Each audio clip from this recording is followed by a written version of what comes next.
Aiton 77, director of Sorrow University, thrust out a belligerent lower lip and glared at the young newspaperman in a hot fury. Theramon 762 took that fury in his stride. In his earlier days, when his now widely syndicated column was only a mad idea in a cub reporter's mind, he had specialized in impossible interviews. It had cost him bruises, black eyes, and broken bones, but it had given him an ample supply of coolness and self-confidence. So he lowered the outthrust hand that had been so pointedly ignored, and calmly waited for the aged director to get over the worst. Astronomers were queer ducks anyway, and if Aiton's actions over the last 2 months meant anything, this same Aiton was the queer duckiest of the lot. Welcome to the H.P. Lovecraft Literary Podcast. I am Chad78. And I am Chris329, and we are here at hppodcraft.com. You know, I'm not sure if the numbers after these character names mean that many people have had the name before, or if they denote some kind of status. Yeah. But either way, I'm kind of mad that you just made yours higher than mine. Zing! What did we just hear there? That was the opening of Isaac Asimov's Nightfall, a short story picked by listener Dave Mackin. Not sure if I'm pronouncing that right. You know what? It doesn't matter how you pronounce it because I call him Dave Infinity. He's better than either of us, a wonderful human being because he donated for our trip to Providence last year and also because he chose Isaac Asimov for us to cover. Huh. We've never done this author on the show before, and I've always wanted to read more of his work. But we're also joined once again by our reader, who's not just a reader, he is a loved individual. He is a god on Earth. Can I say that? You can say that. I'm saying it. He's a god on Earth. One of the minds behind the H.P. Lovecraft Historical Society, Andrew Lehman. That's right. And once again, if you visit the H.P. Lovecraft Historical Society at CthulhuLives.org, they are currently raffling off original props from their various movies, and all the proceeds are going to hurricane relief in Puerto Rico. Hurricane Maria hit back in September of last year, and people are still without water, power, communications, including some listeners of our show. Yeah. Look, the tickets are $2. Every one you buy helps out with the relief efforts. And this week they're giving away the last remaining nickel-plated Lagras Cthulhu idol. This is a replica of the Art Deco Cthulhu model which appeared in the Call of Cthulhu motion picture, sculpted by Brian Moore. There were only a few of these, and this is the last one. So jump in, see if you can snatch it up. A little background on the story. It was written in 1941 and first published in the September issue of that same year of Astounding Science Fiction under the editorial power of, guess who? John W. Campbell. Asimov was still a student at Columbia University, and Campbell had an Emerson quote that he was into. It goes, "If the stars should appear one night in 1,000 years, how would men believe and adore and preserve for many generations the remembrance of the city of God?" That is from Emerson's essay, Nature, right there in the opening paragraph. He's extolling the beauty of the stars and saying that if they only came out once every 1,000 years, mankind would always keep seeing them as a wonderful memory, as a sort of glimpse into heaven. Now, Campbell, he had a different idea on what would happen if there was such a scenario. Right. And I guess to say what his opinion was would spoil the story a bit, so We'll hold off on that. So Nightfall has appeared in over 48 anthologies, and in 1968 it won the Science Fiction Writers of America Award for Best Short Story written before 1965, and it's in the Sci-Fi Hall of Fame volume number 1. The story was actually expanded into a novel in 1990 with author Robert Silverberg, and this wasn't a Derleth situation. It was done with Asimov's permission. Essentially, Silverberg wrote a detailed beginning and ending to it, fleshing the world and the characters out. Asimov wrote in his autobiography, "Eventually, I received the extended Nightfall manuscript from Bob Silverberg.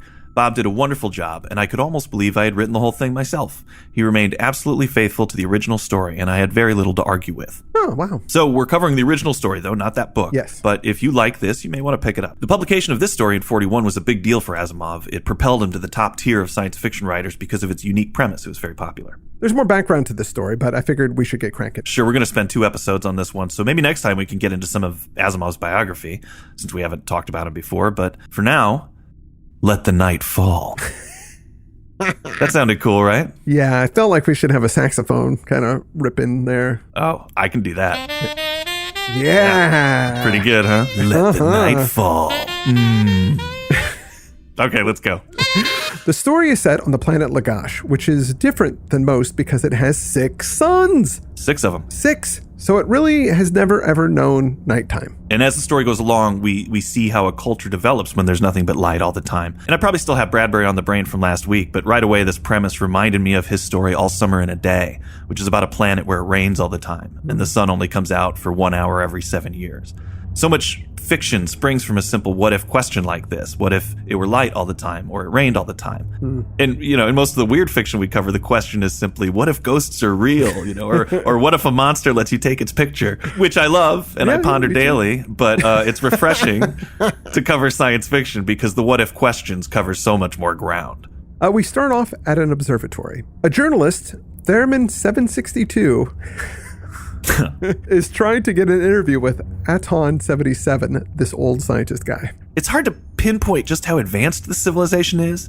Print newspapers are clearly thriving. Mm-hmm. They've got cameras and universities and buildings and everything. So I feel like it's the 1940s when this was written, but because of the suns, certain things are more primitive. They haven't developed artificial light, I think. Yeah. Just because they haven't needed to, it's never dark. At first, Aton is going to kick Theremin out, saying that he's a bit of a hack, but then he reconsiders. He's personally hurt by some of the things the journalist has written in recent months, ramping up to today's events. It seems like in the papers, he's been making fun of the work they're doing at the observatory and even calling some people out by name. So I guess he's writing things like, Aton 77?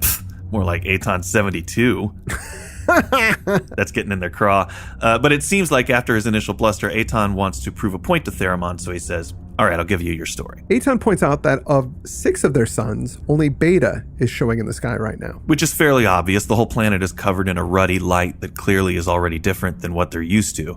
But this orangish-red cast over everything makes the scene kind of sinister. Alpha is their main sun, the one that they orbit, and it's on the opposite side of the planet. As are the other suns, and Gamma, the brightest sun, has just set, so Beta's the only one out there. I understand the desperation. This is like one time I ordered a 6-pack of beer from Pink Dot right before they closed, and I opened the bag after the delivery guy left, and there was only one Rolling Rock in there. Just empty slots where the rest of the beers should be. Can you imagine? No. So I connect with this a little bit. Wow, that is horrific. Mm-hmm. Aton tells them, print this headline.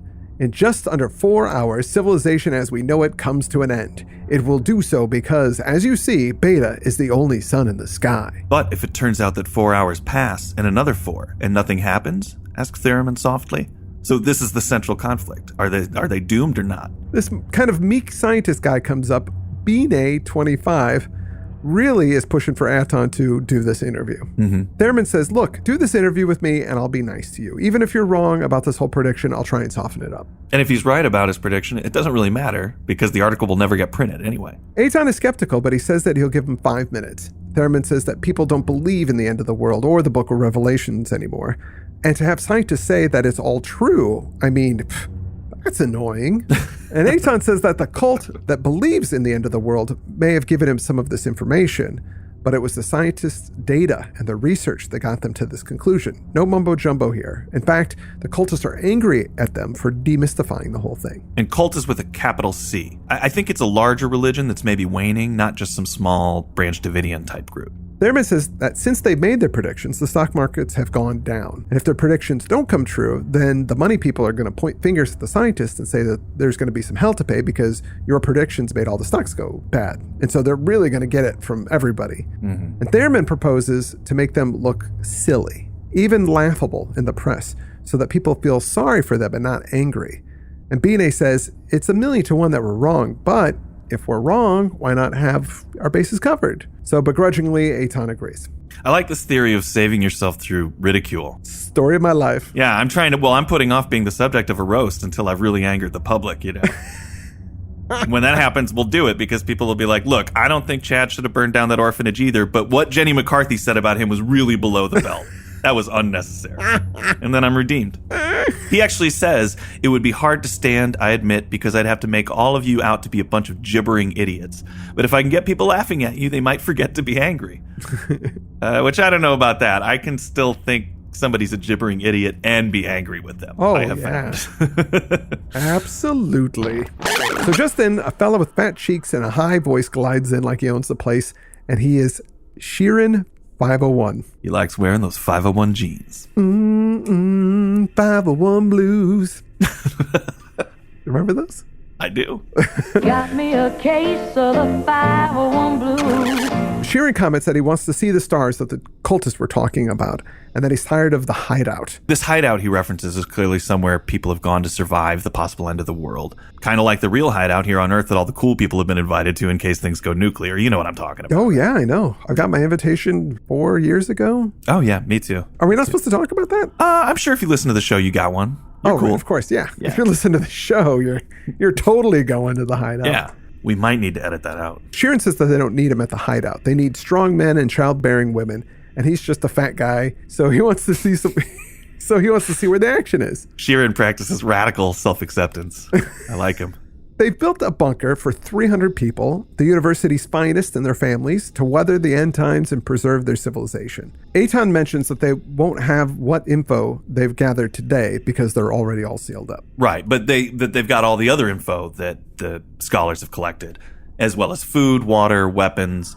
It says they're supposed to hide where the darkness and the stars can't get at them, and then hold out if they can. It won't be easy. With all of mankind insane, with the great cities going up in flames, environment will not be conducive to survival. So the nature of this apocalypse comes into sharper focus here. They don't believe that the stars are going to kill them, or, that a comet is coming to sweep them all away or anything like that. They just believe that when the darkness falls and the stars come out, people will go crazy and burn the world down. People will do this.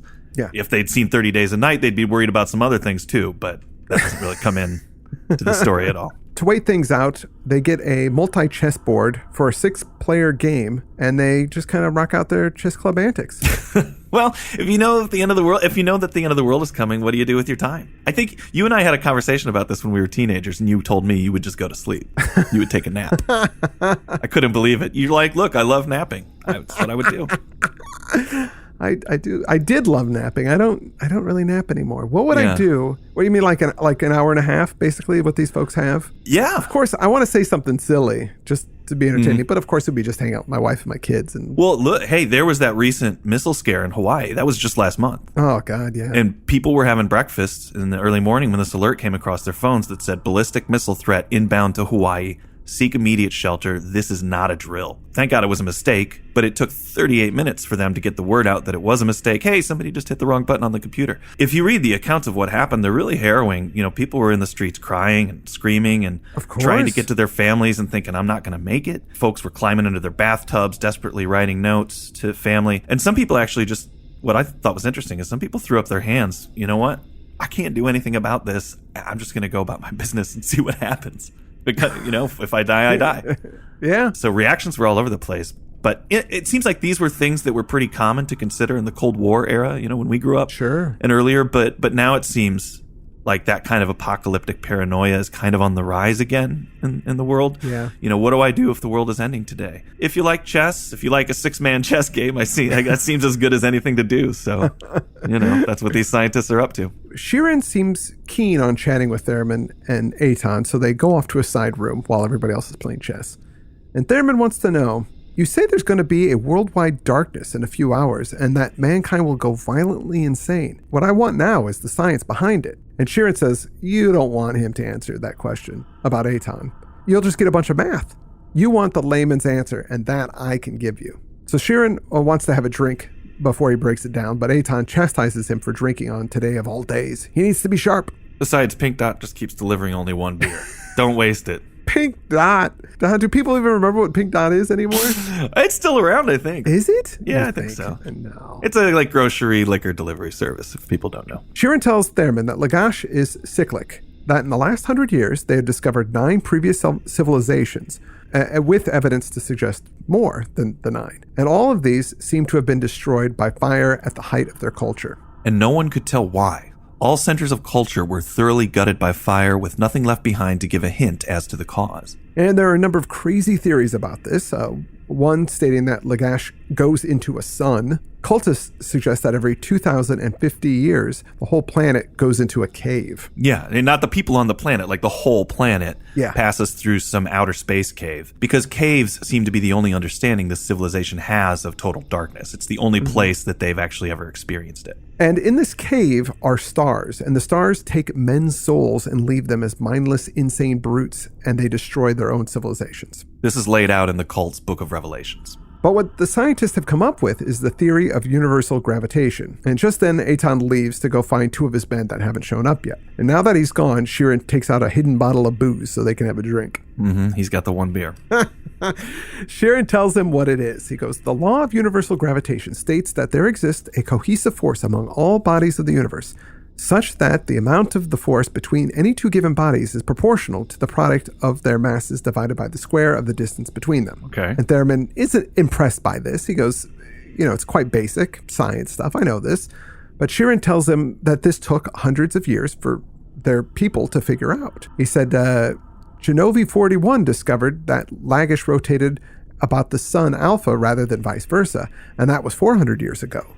The complex motions of the six suns were recorded and analyzed and unwoven.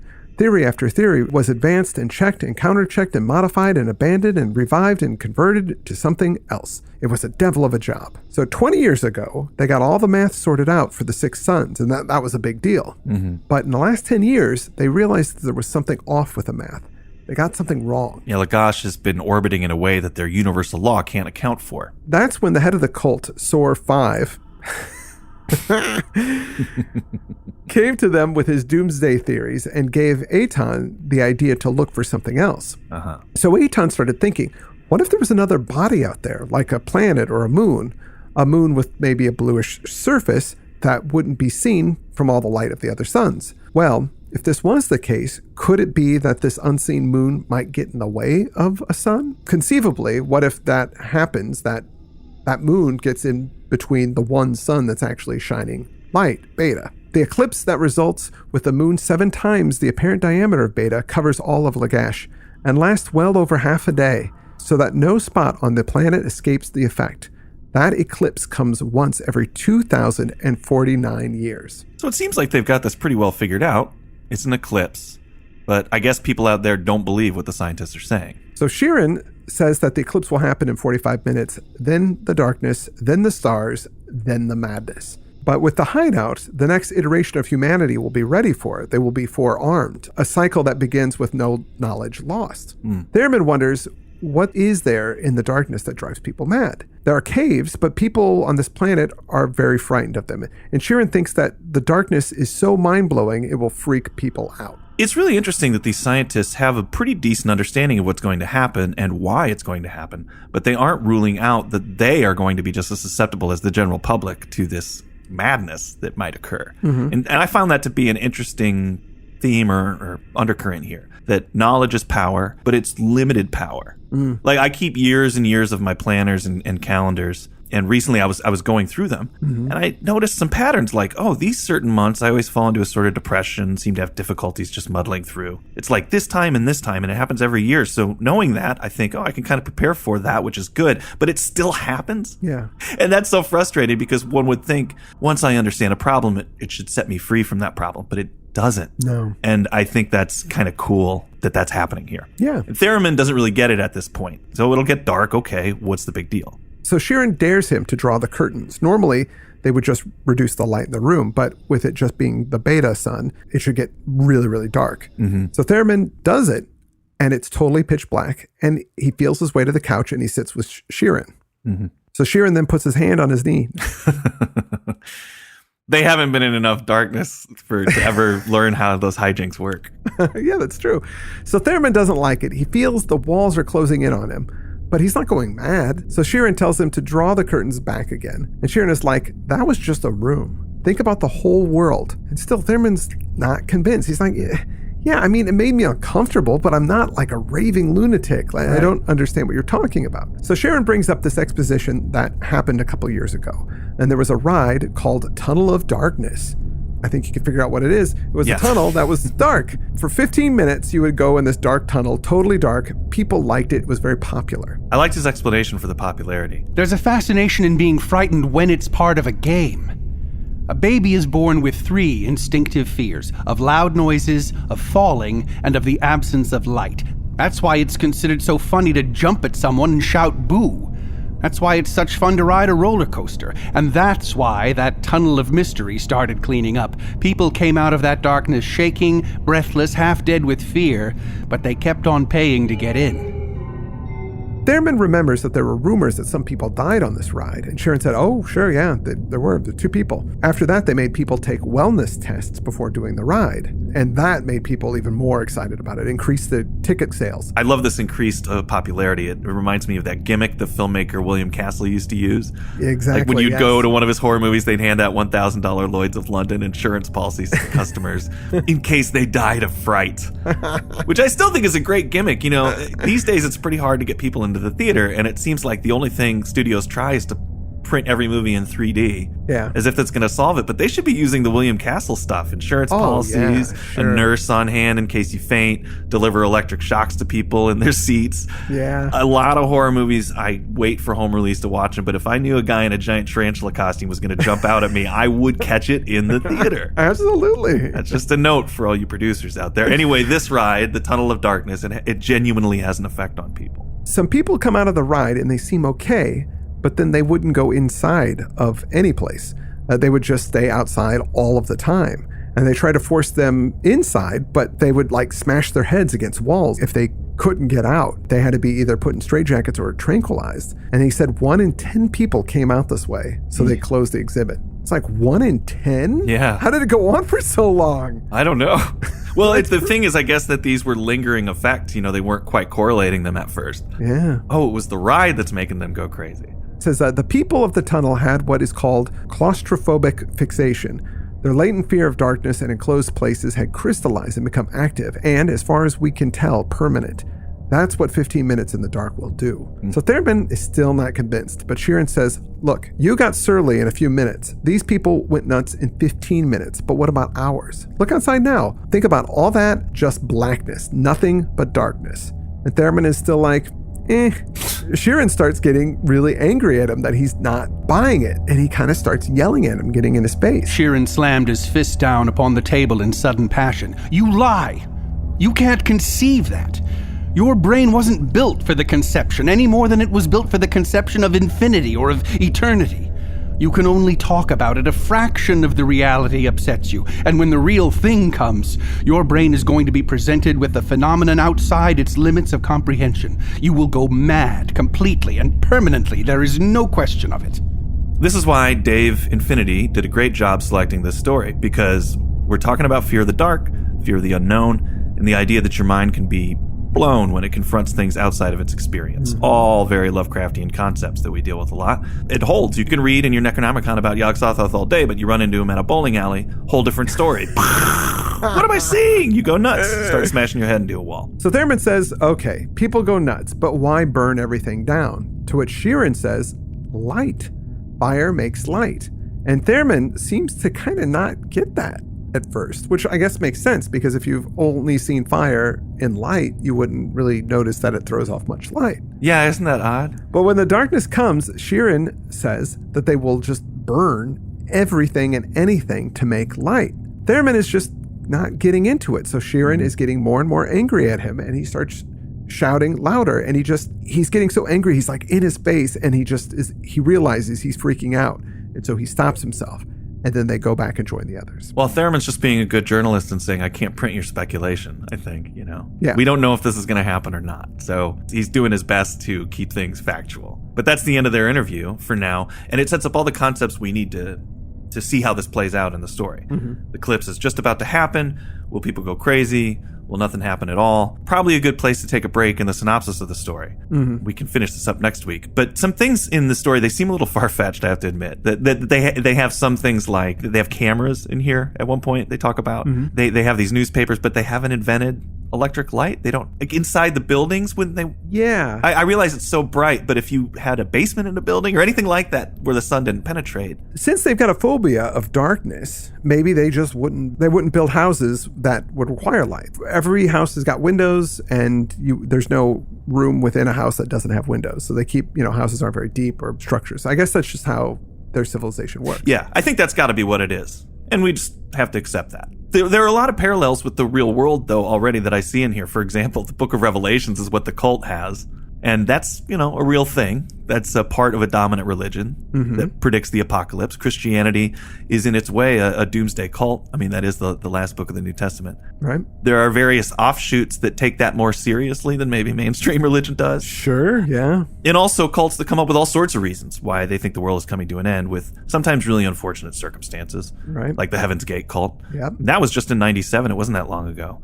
39 members of that group committed suicide because of the appearance of the Hale-Bopp comet. And I think they thought there was a spaceship that was with it that would pick them up if they died. Which I think I was making fun of it a lot when it happened because the goofball leader they had. But do you remember when you and I went to the Museum of Death in San Diego? Oh, yeah. They had a room in there that had a bunk bed and the clothes and the shoes of one of the members that were actually theirs. And it was all laid out how they did it. When I saw that, it really struck me, wow, these were just kind of a bunch of confused, real people that got indoctrinated into this craziness and ended their lives. And I stopped making fun of it after that. It's really sad. Yeah. That one's not great, but I do enjoy it when some huckster makes a name for him or herself by predicting the end of the world and then has to backpedal when it doesn't happen. But that happens a lot, That happens a lot. Yeah, every year. The person's followers get all mad and they have to make stuff up like, oh, I read the wrong sign. It's actually next year on September because of the number 33. There's always a numerology aspect to it or something. Yeah, sure. But I think that's addressed in the story with Theremin saying, you guys are going to need my help because you're saying the world's going to end. A lot of people just blew their savings on crazy things because they thought you were right. And when the sun comes up again tomorrow and there's a guy stuck with 2 pet ocelots and a gold tiara, he's coming for you. So you need me to make fun of you in the paper. Otherwise, you are going to be in trouble. It's funny that you bring up that these people backpedal because a lot of times with those religious groups or those cults, the people just accept it, like even if they're wrong, which kind of shows you how deep they are within the cult. Whereas the leader says, oh, you know what? I made a mistake. It's this. And they go, oh, okay. That's why this didn't happen. You just made a math problem. Not, oh, you're full of crap. No, that's true. It seems like more often people just go along with it than they get upset about it. Although I imagine if you did give away your life savings and then suddenly, the world was supposed to end on Monday and on Tuesday you're completely broke. Yeah. Those are usually the people that get really mad. But I think that's something with a lot of people's beliefs where the faith is so strong that even when evidence is apparent, that you will block out that evidence to support your faith. If it's faith in this cult or a religion or in a particular a brand, or a celebrity or anything. Like a lot of times people look up to somebody and they will look for any excuse, no matter what is presented truth-wise. To exonerate that person from something. To exonerate that person, yeah. Yeah. And I mean, I see it all the time. And I often wonder if I do it too. Everybody does it on some certain level, I think. I mean, isn't that gambling? You don't want to look like a fool as part of it. It's in everybody's nature. What they're talking about here. I'm going to have to make you look like a fool. Oh, I don't want that to happen. I'll stay in this as long as I can. So like gambling, right? You start playing the game and you're losing and you know you should get out. But you're convinced that, no, I'm this deep in. I got to keep going, Yeah. I got to get that money back. And I feel like, I don't want to alienate any listeners, but I know people who have been in certain religions. There's a popular one out here in Hollywood. Sure. That it's that exact kind of thing because you're putting money into it. And then when you start to go, oh, maybe this isn't what I thought it was. Well, I already made this huge investment in it. So I don't want to be the fool who lost that. So I better kind of keep going. And hopefully there'll be some kind of result. Right. Yeah. Just a word of warning, listeners, to try to use reason and logic as much as you can. Yeah. Protect yourself from trysters like Chad myself. I know. There's a lot of people who are like, I'm giving him that $6.66 on the promise that this is going to get good. I mean, so far. Oh, yeah, so far I've given him, I can't give up now. I've given him 4 years worth of money here. And I've been listening to these guys for a long time. I can't give up now, no matter what they tell me. One last thing I wanted to say about how great the story was in terms of a selection following the Foghorn. Sure. Totally accidental. I mean, I knew that we were going to throw some sci-fi stories together. Yeah. But these were all selected by listeners. What I think so cool is I love it when things fall together this way because thematically they're so similar. In the Foghorn, we have the natural world trying to interpret the meaning of something man has constructed and getting it wrong. And here we flip the theme and watch man try to interpret the natural world and get it wrong, more or less. All right, yeah, absolutely. I love it when these things just kind of happen accidentally. Well, we're going to get back to the shocking conclusion of this story next week, and I hope you'll be there with us. We will have Andrew Lehman with us reading once again. And just want to say, hey, go over to CthulhuLives.org, pick up some of those raffle tickets. Maybe you'll win that Lagros idol. There's a bunch of other stuff they're going to give away this month. It's a great cause to help the people of Puerto Rico. Please don't forget to check that out. It's a great cause, and if you get that statue, it's one that I've held in my hand many times. It's outstanding. It's really cool. Yeah. And with that, I'm Chris Lackey. I'm Chad Pfeiffer. And you've been listening to the H.P. Lovecraft Literary Podcast.